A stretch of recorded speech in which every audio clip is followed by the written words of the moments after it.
Today, President Biden slammed the potential Supreme Court decision to strike down Roe v. Wade. It concerns me a great deal that we're going to, after 50 years, decide a woman does not have a right to choose within the limits of the Supreme Court decision. But even more, equally as profound is the rationale used.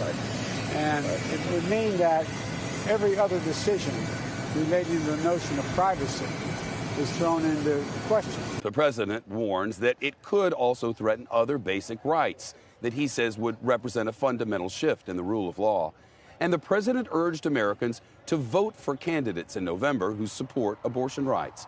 CNBC senior Washington correspondent Eamon Javers joins us now on the latest from what's being said at the White House. Hi, Eamon. Well, Shep, the president just doesn't have a lot of good tactical options right here. He can't really influence what's going on over at the Supreme Court because the justices want to land here. They're going to land here ultimately. He can't influence what's going on over here at the Capitol building either because he doesn't have the votes to get abortion rights legislation passed.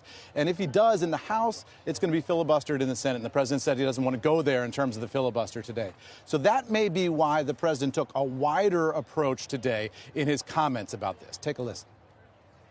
Does this mean that in Florida they can decide they're going to pass a law saying that same-sex marriage is not permissible? It's against the law in Florida? So there's a whole, it's a fundamental shift in American jurisprudence. That wider focus gives the president some political options that may be better for him. A senior Biden advisor today told NBC News that the Supreme Court has the opportunity to galvanize the Biden coalition in ways that other issues don't. That's women, it's communities of color, it's young people across the gender groups, and it's also suburban women and independent women.